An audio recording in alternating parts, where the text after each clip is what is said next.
Hello, and welcome to our show. Have we got a very interesting topic for you today? All you cat lovers and animal lovers, gather around because we're going to be talking about handicapped or handy cats. I'm Darleen Pigford. And I'm Greg Baur, and want to tell our viewers about a couple of upcoming shows. We want to do one working with eagles. Wow. And also, common household plants can be hazardous to your pets, so we're going to do a show on what plants you can have and what ones you should avoid. So, and now, what ones you can have and not have, right? Yeah, well, that's what I say, the Right. ones you need to avoid. So, Okay. Anyway, Darlene, handy cats, where did you get this? Well, What's going on today? our guest has termed that.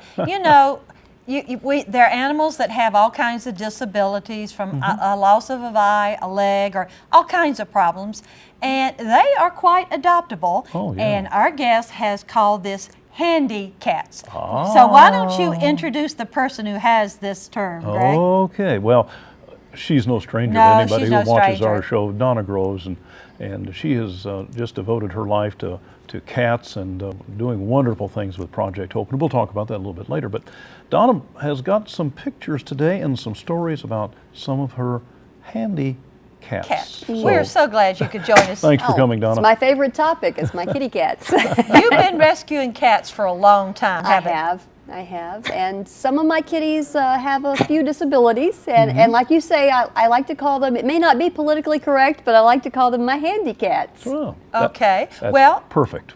why don't you introduce this charming cat that's on our table? Well, this is Herbie, and Herbie, I don't know if you can tell, but he's missing a back leg back here. Okay. He was hit by a car as a kitten and was taken into a Lone Oak Animal Clinic and was left there by a Good Samaritan who said she would come back and never came back. And the vet techs fell in love with him. And they called me and said, if he goes to a regular shelter, there's not going to be anything that they can do for him. And they said, he's just got a great personality, come look at him. Well, I came and looked at him, and the rest, as they say, is history. So Herbie, I okayed him getting the surgery because we have funds because of our contributors. Our donors make it possible that we can do surgery for some animals, and we amputated his leg, and I took him to my house to recover for a few days. And that was it. Yeah, that fostering situation turned into a permanent home because Herbie's been there for a little over a year now. Yeah. Now, when you say funds, now you're talking about Project Hope Humane Society, Project right? Hope Humane Society. It's a no-kill shelter over in Metropolis. Okay. And Herbie came to me, like all of my handy cats, through Project Hope. Yeah. Okay. We want to make it very clear that just because you are a shelter does not mean that you give medical care to your animals. Right. Okay. Very few of our, quote, rescue groups around here do have it, but Project Hope is a no-kill, and they do provide medical care. And which is unusual. And Yes. we're only able to do that because of our contributors who donate funds and make it possible to be able to provide medical care. We are limited in what we are Right. able to do, and we have to pick and choose, Right. the adoptability of the animal, the circumstances, and Right. But now, having Herbie in your home, there's any special accommodations or? well, Herbie is, there's nothing Herbie thinks he can't do. Well, I see. And I know you made some home videos and to prove all of this. Yeah. And why don't you show us what's happening on our video first video here, Okay. which is of Herbie, This our is Herbie's three-legged guest. Herbie is favorite toy. He loves to sit and chase this ball. Oh, He will sit and do this for hours. You can see Riley in the background there. He's in the tunnel watching this going on. But Herbie will sit and do this for hours on end. Riley only has one eye, but we're going to talk about him a little later. Yeah, we'll talk about him a little later. There you can see he's demonstrating that he only has 3 legs. In case you didn't believe me as I was telling you. But he's like a gymnast, Herbie is. He's very developed in his upper body strength.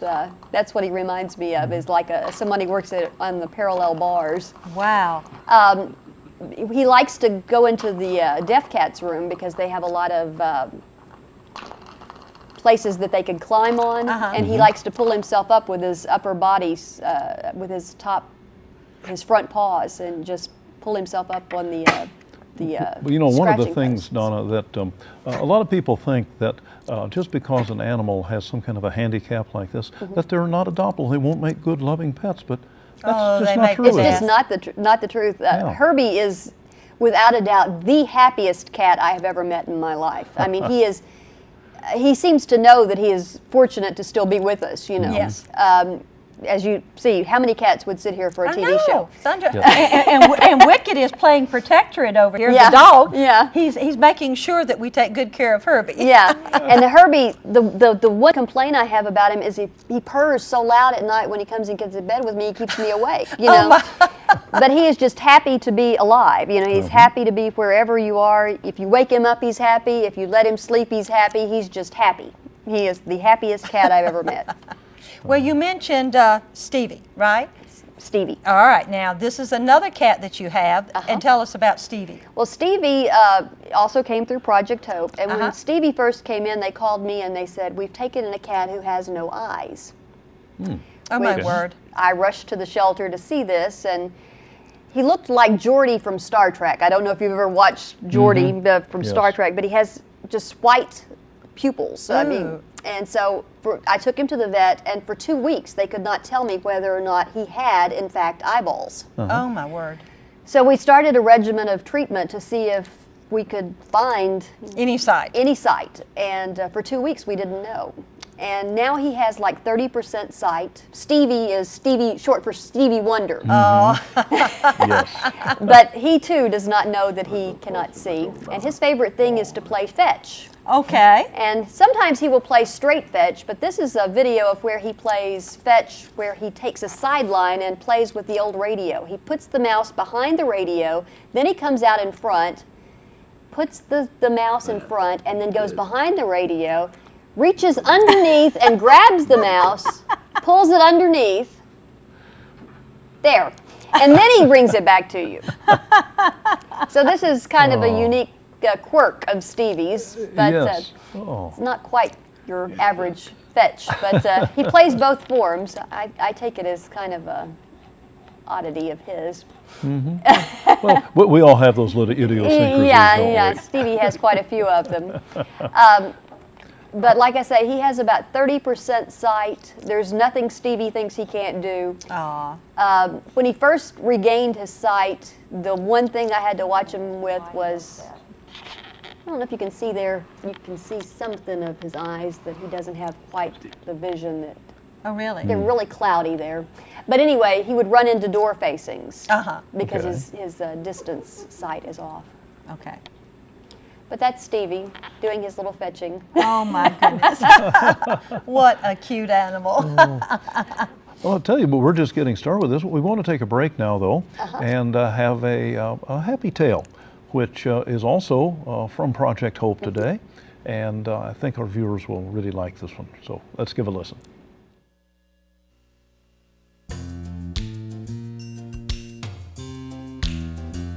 Hi, I'm Benny the Beagle. I'd been hit by a car and left for dead when some nice woman found me by the side of the road and took me to a local veterinarian.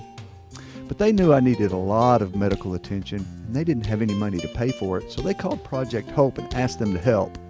My leg was badly broken and had to be amputated. Frankly, I feel a lot better without it. Now I'm awaiting adoption at Project Hope, but they tell me I'm something called a special needs animal. That's because I'm 11 years old and I have a few health conditions like, well, kidney problems that cause me to drink a lot, and then I have to go to the bathroom a lot. I've tested positive for heartworms, but I'm being treated for that. And oh yeah, I do have a bit of a stagger to my walk, and I pretty much hate steps. But I'm very loving, and I promise to make someone a great dog for the rest of my life. If you would like to give me that loving home, just call Lee at 618-524-8939. You won't be sorry. What a sad, happy tale. What can I say but, you know, Project Hope taking an animal like that and meeting it in its needs. Donna, tell us about the environment that this animal would need. What kind of situation would be a successful adoption? Benny would be best to have an indoor-outdoor home where he could go to the back, to the outside on his own. So he needs a pet door. He needs a pet door where Right. he can go to the outside And when a he needs to fenced-in go, yard. and a fenced-in yard, because he does need to go a lot. Okay, but if that is controlled, he is, quote, in quotes, housebroken. He is housebroken, and he just needs to go a lot. So, Okay, you know, okay. if you don't get up in the middle of the night, he's got to go. Okay, so he is not just a handy dog. He's one with kind Special of needs, yeah. But he is still at Project Hope. You're taking care of him. We are, and he's the sweetest little beagle you've ever seen. Okay. Well, and we might note from there he's three-legged also. He Yes, is. he is a three-legged. So, if people would like to adopt or make a contribution to Project Hope, how would they contact you? Well, it's P.O. Box 125, Project Hope, Metropolis, Illinois 62960. Okay. Or give us a call at 618-524-8939. 8929, okay. And so if anybody would like to adopt this nice dog or make a contribution to Project Hope and the good work that they're doing, all donations would be accepted, right? Absolutely. Or Tax volunteers of time. Oh, absolutely. We need those. Absolutely so. Okay, well, let's give our best hope for this dog that he finds a good home. Yes. Okay. Oh, well, let's return to handicaps or handy cats. You were talking about the kitty with only 30% Vision. vision. Okay. And he gets along all right inside. Does he go outside or what? No, he doesn't go outside. After he got his first shots, he had a reaction of some sort, and Okay. he spent 4 days with 107 fever. And we were convinced that he was not going to stay with us, that he was Okay. going to depart. And so he has not had any other shots because we don't know what happened with him. Right, okay. And so he has not had any other shots. He does not go outside, and he's very protected.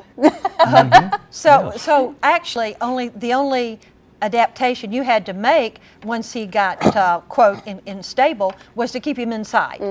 Okay, Yeah. and then you said he would bump into a few things at first, but then they learn their way, don't they? They do. He is just absolutely almost perfectly normal. He's his best friend. Oh, really? Oh. When they get separated, one of them will go into the deaf cat's room, which is separated by a door. And I'll talk about why in a moment. They'll be, oh gosh, Herbie's on the other side. You've got to let me in. They can't stand to be apart. I had a friend when we lived south of Eddyville, and they had a blind kitty that they brought inside, and the kitty would not use the litter pan, so they had to put, quote, the blind kitty outside, and it was able to function. But to make a long story short, a friend of mine who knew a lot about cats said, take the cat back inside, but instead of using commercial cat litter, put regular dirt in, then start adding the kitty litter until that cat likes the scent. Yeah. Well, that happened, and that cat, when the people left, the cat went with these people to California. Yeah. So that was a good story about not leaving that blind kitty outside. That's not a good idea. No. But anyway, so there's always help if one is dealing with a cat or dog that has a vision problem. Okay, you mentioned about a deaf kitty. Tell us about Snowball. Okay, Snowball. Okay. Are we going to talk about Riley or Snowball?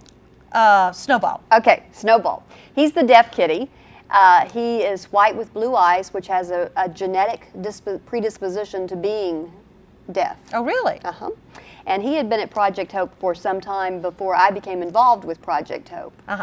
And so he was my first handicat to take it home. And he is my biggest challenge because this is when I first adopted him. Okay. So this is some video when he first came to live with me. Okay. And I thought he would just blend in with the rest of the kitty cats and we would all be a happy family. That's not the way it works, because I've learned that his idea is the other kitties may hurt me when I'm asleep or if I don't hear them, so I will just kill them. So he's very aggressive with other kitties. So Okay. he has his own room and is separated from them because of that, because his idea is just to attack. Huh. But since then, as the other handy cats have come into our lives as kittens, he's very protective of them. And as they've grown really? up, that's fine. Okay. Interesting. So if he knows them from kittens, they're fine. It's just if he's sure of them. if he's sure of them. Oh, what an interesting thing. Yeah, and see, I thought he was going to be by himself for the rest of his life. Right. But that's not the way it was. It's just he has to know them from kittens and to be sure of them. Wow. Yeah. So What other accommodations do you have to make about a deaf kitty? to not startle him, you have to flip on the lights on and off in order to wake him up. Okay. He gets startled easy. I don't think of thunderstorms, I think of lightning storms now. Because that's what startles Snowball. And he'll scream bloody murder. And so it's like having a child. Mom! Yeah. So he feels the vibrations. He feels the vibrations something, or sees and gets it scared. And gets scared. Okay. Now I would understand if you had a deaf kitty, like I could come up from behind and wick it and pat him on the head, but you would not do that with a deaf kitty. No, because you're liable to get bit. Well, they don't know. They can't. Yeah, They don't and perceive whether you're a friend or foe. friend or foe, and so his first Reaction. reaction is just to strike out, and you just learn to be very cautious around him. It's not that he's angry with you; it's just that his first reaction is to strike out. Survival. Survival. Yeah. Do you have any idea how long he was at Project Hope before you? My understanding from his records is that he had been there about 2 years. Oh my word. Yeah, so he had to learn to trust people. Oh, and that's And he also had to learn that he was free. So watching him run for the first time, roll, oh my word. it was like, I can run. it was really Because he was cool. caged, right? He was caged. And did not. And did not know that he had those abilities. So. Oh my word. So This is him now. He's obviously relaxed. Aww. He will shut his eyes between us, between me and my boyfriend there. He'll look up. He's got the blue eyes, and like I say, that makes you genetically predisposed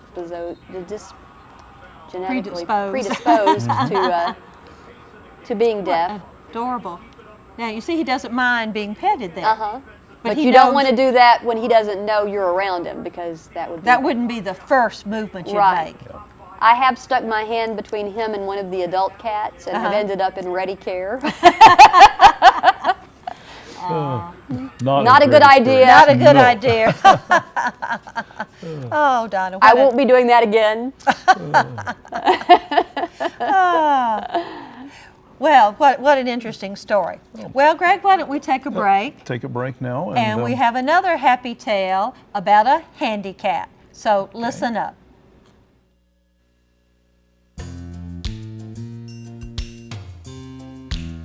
Hi, my name is Hope. I came to live at Project Hope after someone called to report that I'd been hanging around their house in Metropolis, and they said I was really skinny and I was limping. But the couple from Project Hope who came to get me rushed me straight to the vet when they saw that one of my eyes was hanging out of its socket. I had surgery to have it removed and gladly traded my life on the streets for all the food, love, and attention that I get from Project Hope. Now all I need is one more thing, a loving family. While at the shelter, I've even gone with some Project Hope staffers to do some programs at civic clubs and schools.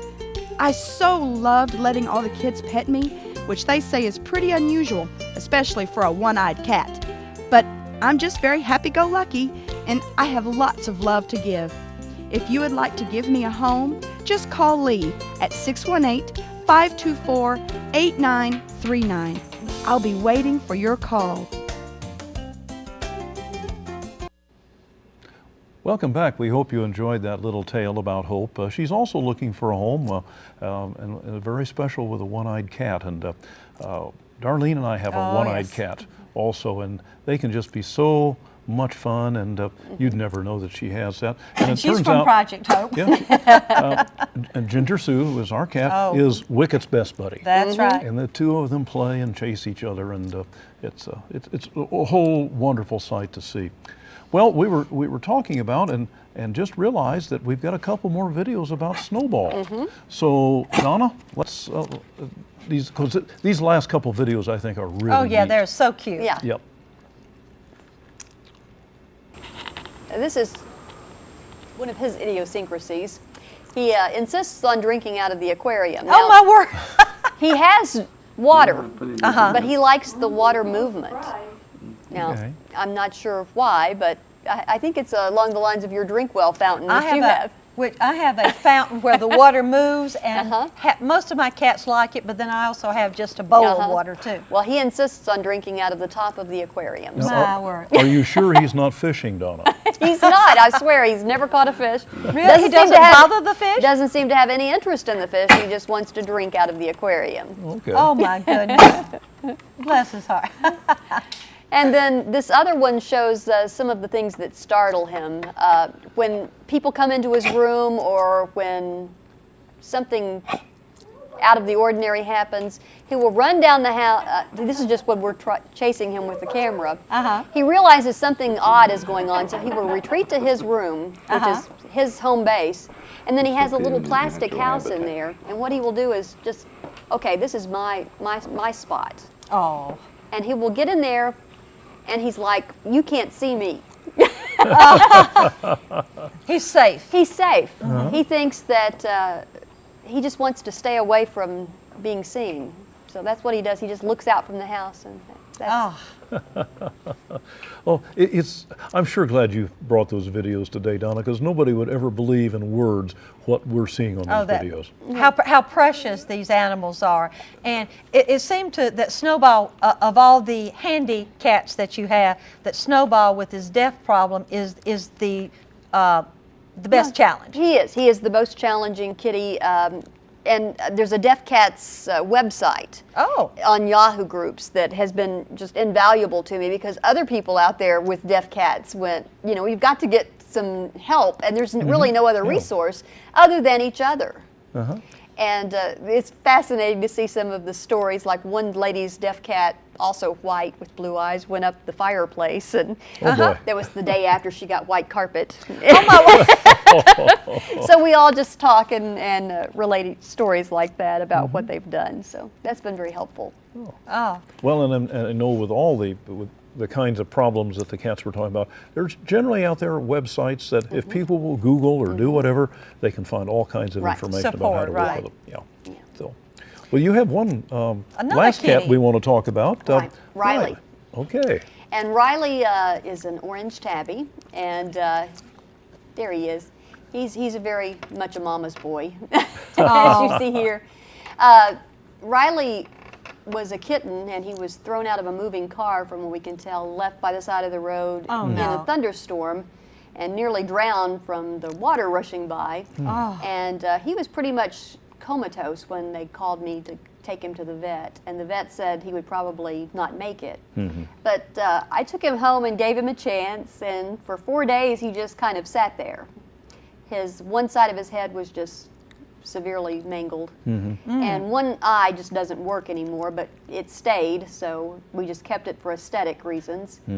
And the swelling in his brain went down, and as you can tell, he's just a lover. He doesn't really have any side effects from all that he went through, other than he doesn't really trust anybody except Mom. Yeah. Well, and you can kind of understand that, I think. Yeah. But I imagine as somebody that was in your household a lot, he would come to, once he gets to know you. He reacts okay with Stefan. It's just not quite the same as Mom. Well, yeah. We have a one-eyed kitty that we wouldn't give you anything in this world for, and she doesn't seem to have any, side effects. I was over at Project Hope, and this cat crawled up a cage, and I had too many at home, and I came back, and that cat crawled up again, and I looked at her, and came back a third time. That cat crawled up a cage, and They I pick asked you her- out, don't they? Yeah, she was climbing up. And I said, "What's wrong with this kitty's eye?" And your director said, "Oh, she lost it." That was it. That cat went home. I mean, I didn't even ask her. That cat came home and has been such a joy to us. And speaking of cages, you and I are of the agreement that cats don't need to be in these small horizontal cages. What kind of cages do they need to be in? They need to be in great big cages so they can socialize with each other, learn to be a part of the household, and there are exceptions to where, like Snowball can't be with other kitties, but for the most part they need to be in bigger cages that go floor to ceiling so they can learn to be part of a family and can have space to move around. Right, and like at Project Hope, they might need to be quarantined in a small cage. Right, when they first come in. But they don't need to spend 2 years in a small horizontal cage. And that's been one of the things that we've been working on for some time, and we've made great strides towards that. And you've built what, 4? 4 now, yeah. And you're going to build the 5th one, right? We're going to build the 5th one. Okay, Greg, and I know you have a fund started for this, so. So we want to give you a pledge. Well, thank you for helping complete that 5th one. Thank you so much. And thank you so much. So that those cats That's just have a wonderful near and dear time. to both our hearts Yes. to see that those kitties have lots of room to run around An in. environment, because probably if Snowball had been in a cage like that, rather than this small one, Snowball's personality would be very different today. Yeah. So, and one of the kitties that I fostered for you had been in a small cage for a year of her life. And her personality was different because of being in that small cage. So. All of a sudden, Wicket is just, he's become more than, we call him Mr. Excitement because he usually goes to sleep. But with Herbie down there, he's been wonderful. He's but he's watching leaning against over. the table, and that's what's causing his little cough. Well, Donna, we're just about to run out of time. Why should people adopt a Handicapped? They give you so much joy and so much back that you can't even imagine. The just watching and knowing that you're responsible for them having a chance it's just indescribable. Well, you do such a wonderful job. You've done such a wonderful job with these Handicapped, and Project Hope has done such a wonderful job. And we want to remind the viewers that they need to just stay in touch with Project Hope and help wherever you can, whether it's volunteering or some money and some things like that. And it's just a wonderful thing what you're doing for animals, Donna, and I know we all very, very much appreciate it. Well, And thank you so much for coming and sharing all of this today. Well, thank you for having us. It's always a joy to have you. Sharing the tales. And Herbie, you come back anytime. Yes. And so in closing, I'm Greg. I'm Darlene. And we want to remind our viewers, give your pet a little extra love today and every day. See you next time. Bye.